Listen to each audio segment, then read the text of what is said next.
Hello दोस्तों, मैं हूँ कोमल और मेरे साथ इस वीडियो में आप जानेंगे एवरीथिंग अबाउट शॉर्ट सेलिंग।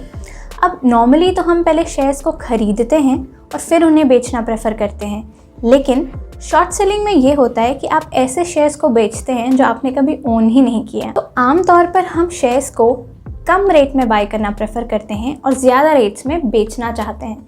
इसे हम कहते हैं buy low and sell high वाला कॉन्सेप्ट। तो जैसे ही हमें दिखता है कि शेयर्स के प्राइस बढ़ने वाले हैं, हमें एक नोटिसेबल प्रॉफिट होता है। लेकिन जब हम शॉर्ट सेलिंग की बात करते हैं तो यहाँ पे पूरा उल्टा होता है।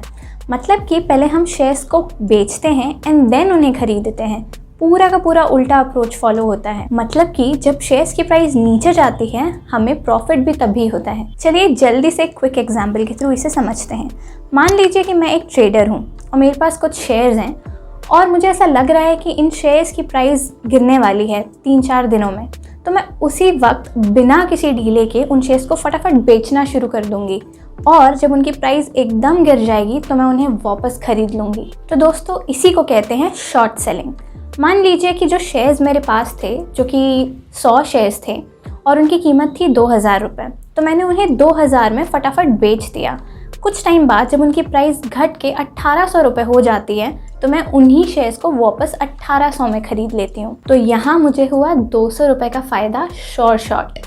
लेकिन आप ये तो समझ रहे होंगे कि मेरा नेटवर्थ ज़ीरो ही होगा, क्योंकि मेरे पास पहले 100 शेयर्स थे, फिर मैंने उन्हें बेचा और देन उसी शेयर्स को वापस ख़रीद लिया।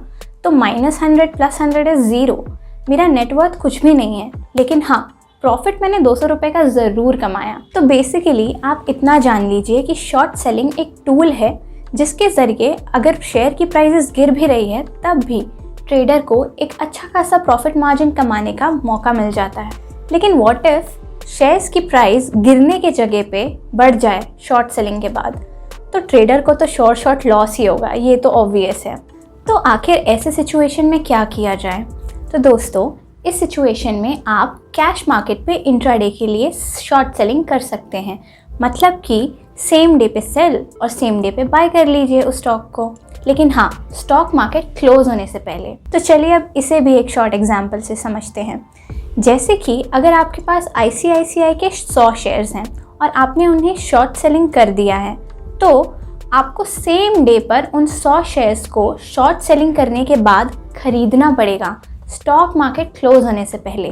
बट अगर किसी भी रीज़न की वजह से आप उन बेचे हुए शेयर्स को वापस खरीदना भूल जाते हो, या तो फिर आपके दिमाग से स्लिप कर जाता है, या तो फिर आप किसी भी रीज़न की वजह से उसे खरीद नहीं पाते हो, तो आप सीधा डिफ़ॉल्टर कैटेगरी में चले जाओगे।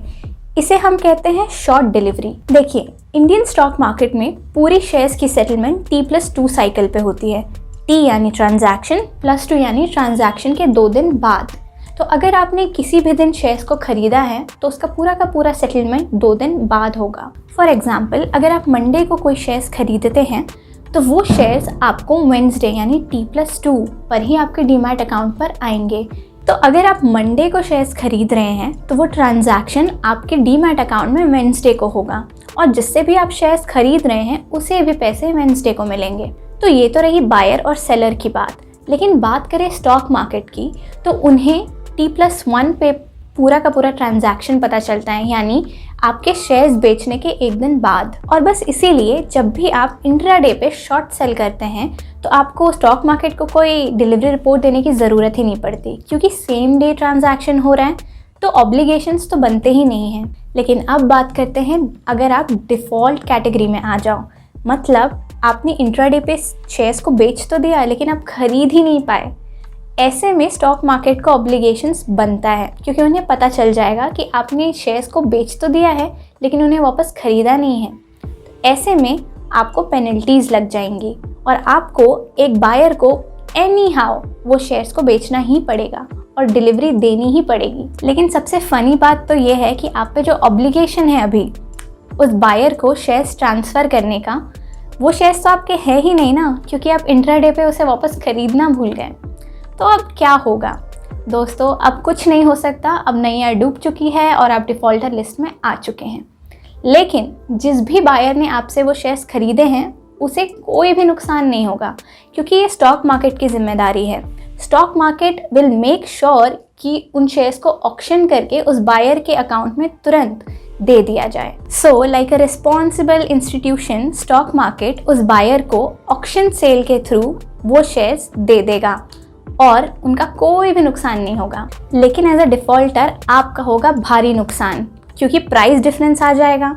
अब ऑक्शन सेल में जो भी प्राइस स्टॉक मार्केट अरेंज कर पा रहा है उस बायर के लिए, और आपका जो ओरिजिनल प्राइस था, जैसे कि आपने 100 ICICI के शेयर सुरेश को दिए हैं लेकिन आप उसे वापस खरीदना भूल गए, तो ऐसे में स्टॉक मार्केट ऑक्शन में अगर उन शेयर्स को 110 में खरीद के सुरेश को दे देता है, तो ये जो 10 रुपये का डिफरेंस आया ना, ये एज अ डिफ़ॉल्टर आपको भरना पड़ेगा।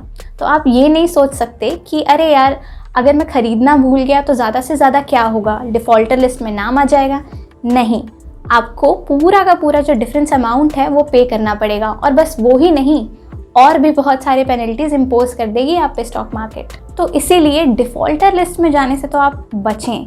और अगर आप सोच रहे हैं कि आपको लॉन्ग टर्म में शॉर्ट सेलिंग करनी है, तो दोस्तों SLB अप्रोच आपके लिए बहुत बेनिफिशियल होगा। SLB यानी सिक्योरिटीज लेंडिंग एंड बोरोइंग। इसका मतलब ये है कि आप शेयर्स को उधार लेके भी शॉर्ट सेलिंग कर सकते हो। जी हाँ, या फिर सिमिलरली अपने शेयर्स को उधार दे के किसी से इंटरेस्ट भी कमा सकते हो। ये अधिकतर लॉन्ग टर्म ट्रेडर्स करते हैं और पूरे के पूरे टाइम में अच्छा खासा इंटरेस्ट कमाते हैं।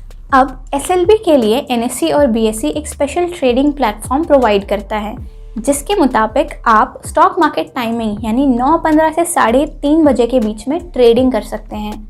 लेकिन इसके लिए आपको कुछ डिटेल्स प्रोवाइड करनी होंगी स्टॉक मार्केट को, जैसे कि कितने शेयर्स आपको लेने हैं या देने हैं, उनका टाइम पीरियड क्या होगा और उनका इंटरेस्ट रेट क्या होगा, वगैरह वगैरह। अब इसमें भी ऑटोमेटिक ऑर्डर मैचिंग सिस्टम से ही टाइम और प्राइस डिसाइड होता है और उसके बाद ही ऑर्डर्स प्लेस होते हैं। लेकिन दोस्तों SLB ना अभी इंडिया में इतना पॉपुलर हुआ नहीं है, क्योंकि इसमें लिक्विडिटी बहुत ही कम है।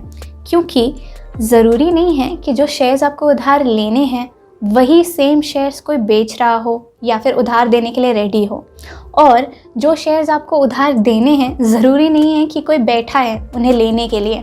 तो बस इसी वजह से और बहुत सारे और प्रोसीजर्स हैं जो कि आपको फॉलो करने होते हैं अगर आपको SLB के थ्रू शॉर्ट सेल करना है, जो कि इंडिया में इतना पॉपुलर है नहीं। बस यही एक रीज़न है। और वैसे भी इस देश में बहुत सिलेक्टेड फर्म्स हैं जो कि SLB की फैसिलिटी भी प्रोवाइड करते हैं। तो चलिए अब फ्यूचर को शॉर्ट सेल करने की बात करते हैं। शॉर्ट सेलिंग का सबसे क्लासिक तरीका है फ्यूचर को शॉर्ट कर देना। अब ये फ्यूचर क्या है? ये भविष्य वाला फ्यूचर नहीं है। फ्यूचर यानी एक डेरिवेटिव एसेट।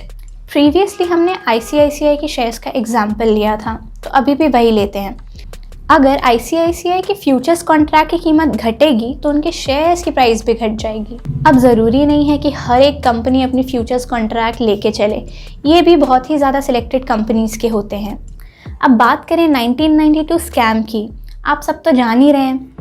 तो हर्षद मेहता ने जब मैनिपुलेट करके शेयर्स की प्राइस को इतना बढ़ा दिया था, तब मिस्टर राधाकृष्ण दमानी ने और पोरिंजो वेलियत सर ने शॉर्ट सेलिंग के थ्रू छप्पर फाड़ पैसा कमाया था, क्योंकि उन्हें ये लग रहा था कि ये सारे जो शेयर्स हैं ये काफ़ी ज़्यादा ओवर वैल्यूड हैं एंड मैनिपुलेशन तो है ही कहीं ना कहीं। तो उन्होंने इस अपॉर्चुनिटी को ग्रैब किया और शॉर्ट सेलिंग के थ्रू बहुत सारा पैसा कमाया। अब सेम सिचुएशन थी .com बबल की, जब केतन पारिक ने मैनिपुलेशन के थ्रू शेयर्स प्राइसेस को इतना बढ़ा दिया था और फिर से ये ओवर वैल्यूएशन क्रिएट हो गया था, तब भी मिस्टर राधाकृष्ण दमानी ने शॉर्ट सेलिंग के थ्रू भरपूर पैसा कमाया था। हर्षद मेहता और केतन पारिक जैसे स्कैमर्स की वजह से अपॉर्चुनिटी क्रिएट करके शॉर्ट सेलिंग के थ्रू इतना पैसा कमाने की कला कोई दमानी जी और वेलियत जी से सीखे। अब 92 स्कैम की मूवी तो आप सभी ने देखी है, बट अगर आपको इस शॉर्ट सेलिंग कॉन्सेप्ट को और भी एंटरटेनिंग तरीके से समझना है तो मैं आपको 2 मूवीज़ रेकमेंड करूँगी, the big short and the rogue trader. So that's it guys. अगर आपको ये वीडियो पसंद आया हो तो इसे लाइक एंड शेयर ज़रूर करें। Thank you for watching.